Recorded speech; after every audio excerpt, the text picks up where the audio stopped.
propose, right? Today we'll discuss very briefly about, there are many du'as at the time of iftar. Beautiful du'as you can find in your books, all taught by imams and prophets. But one dua which I like, which I would like to share with you, and I hope that some of you, if you like any dua, inshallah, you can let us know. We can send you these by slides, or you can also, for example, go to Jamaat's website, and all these lectures are being posted there. Or even, for example, if you are following this on your phone, then you can just take the picture of this slide. This is the dua which Imam Ali Islam has taught us. No, beautiful. He used to recite. No, beautiful short dua, but see why I love this. See, Bismillahi, Allahumma laka sumna, wa ala rizqika aftarna, fataqabbal minna innaka antas samiul alim. Right. First of all, it begins with Bismillah. Do you see this thing? Because at the time of iftar, we are already hungry, right? At that time, you want one short dua which is comprehensive, which includes everything. So already is a Bismillah. Allahumma laka sumna. And then, of course, it includes the supplication for others. Like we say, Ahdina sirat al-mustaqim. Don't only guide me, but guide us to the right path. Me, my family, my children, my brothers, my sisters, my community members, my friends, right? So Allahumma laka sumna. Not only me, but all of us who today are fasting, opening their fast, we are opening our fast. Ala rizqika aftarna. We first of all, like a sunnah, that means our niyat is still there, right? That our intention of fasting was for you in the beginning, in the Sahri time, but that intention remains till iftar time. So Allahumma laka sunnah, our fasting was for you. Wala rizqika aftarna. And also our risk is on account of the provision, risk which you have provided. Our fast, we are opening our fast, our iftar is from the risk which you provided. فَتَقَبَّلْ minna. So accept from us. Again, you see, it's all in a plural form. إِنَّكَ أَنْتَ السَّمِيعُ الْعَلِيمُ. And this last part, إِنَّكَ أَنْتَ السَّمِيعُ الْعَلِيمُ, is part of Quran, ayat number 127. This is the dua of what Nabi Ibrahim and Ismail, as they were raising the walls of Khana Kaaba. Having done that, they said, رَبَّنَا تَقَبَّلْ مِنَّا إِنَّكَ أَنْتَ السَّمِيعُ الْعَلِيمُ. Oh Allah, accept from us. So you can see, رَبَّنَا تَقَبَّلْ مِنَّا فَتَقَبَّلْ مِنَّا إِنَّكَ أَنْتَ السَّمِيعُ الْعَلِيمُ. This last part is from the Quran. That's why I like, and plus, as you can see, I also given the reference. It's from Tahzib al-Hakam, which is the second most important book of Hadith after Al-Kafi, volume number 4, page 200, Hadith number 578. With that, we'll take any questions if you have. Assalamu alaikum. Alaikum salam. This dua that you just recited, when you say, Allah, we fasted for you, Allah subhanahu wa ta'ala is needless. Why would I say I have fasted for you? Would it not be better for us to say, I have fasted in compliance with your ordering me to fast? Yes, indeed, that's what is meant. You see, sometimes the beauty of the Arabic is that, as I said, at the time of iftar, when people would like to have a shortest dua, but a comprehensive dua. So, like a sunnah doesn't mean that, here Allah is in need. It means I'm fasted according to your command. Okay. It means my fasting was because you commanded me. Ahsant. Ahsant. If you have a question, just remember to come off mute, or you can also put it in the chat. Sheikh, there is one question in the chat. It says, Salaam alaikum. After the Fajr Azan, till what time can we read the Nawafil for Fajr? Yeah, Nafila Fajr is only 2 rakat. So after Azan, you can start immediately. Nafila Fajr is only 2 rakat. So it won't take long. It's 2 minutes, so that's fine. As long as namaz, azan has azan is finished and you start your nafila, and because of nafila, your fajr is being delayed, that's not a problem because you're delaying on account of another sunnat act. So you can do that. Assalamu alaikum. Alaikum salam. Sheikhna, this is Farooq. Thank you so much for your reflection today. I have a question from the previous reflections you're providing. So Islamically, there are a lot of times where we are in a state where either we are oppressed and we have to retaliate. So the question that I have is, Islamically, is it better to be in the state of being a Mazloom versus being a Zalim? Yeah, very good thing. No, in fact, Islam does not allow you to be Mazloom. No, if you have the ability, you should in fact come out of zulm. There is a beautiful ayat in Quran whereby Allah says, Allah is going to ask certain people that why are you in this state? and they said that we were mustadafin, no, we were just being oppressed. So Allah would ask them, what was not the earth of Allah that vast, you know? So keep in mind that no, Islam does not want us to be Muslim. Yes, because the zalim who is so powerful that if you want to come out, you even make more zulm, that's a different thing. But when you have the ability, you should come out of zulm, not allow people to continue doing zulm on you. Exactly. But just keep in mind that when you try to counter the zalim, don't excess the limits, as we said. Yeah, and that's the tendency that happens is where once we are being oppressed, we then try and retaliate. In our retaliation, we become the zalim.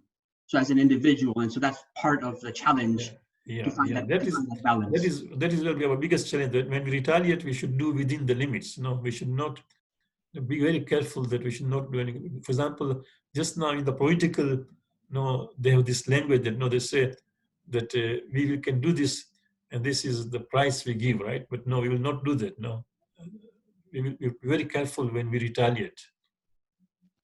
And that's why Islam has so many strict rules about starting your war and what you should do, whom you should not attack, whom you should attack. All those things are there because of that. No? Sheikh, a few more clarifications on the nafila. One question is should we wait till after the azan to finish and then start the nafila? And the second clarification is, isn't the nafila fajr meant to be prayed before the azan? Yeah, okay. Nafila fajr can start immediately when the azan starts. So for example, sometimes if you are listening to azan, because people in the masjid, sometimes when they get the mic, mashallah, they recite long azan, no? So it doesn't mean that you wait. No, you can, for example, once the azan time comes, you can slowly say your own namaz, azan, and start your nafila immediately. People who recite namaz al-shab, inshallah, one of our discussion will be, as we proceed, we'll discuss about tahajjud salat. Those who are blessed with tahajjud salat, if you finish your tahajjud salat and an azan is still not been said, you can say your nafila before azan. But if you not say tahajjud salat, then wait to azan time, then say nafila. Okay, thank you. What is the best time to recite the 20 rakats of nafila for Shahr Ramadan? Yeah, we said that, right? The ninth Imam has a very beautiful hadith. Sheikh Abbas Kum is mentioned in Mafad al-Jinan, that this can be recited anytime in the nights of Ramadan, but the best time is that first 8 rakat, that means first 4 namaz, we say it after Maghrib, nafila of Maghrib, and the remaining 12 in the first 20 nights, and the remaining 22 in the last 10 nights will be done after Isha prayers. But this is the best time. But of course, if you can't do it, any time during the night is fine. Okay. Another question is, do we get the same sawab from making up our fast after Ramadan as the person who fasts during Ramadan?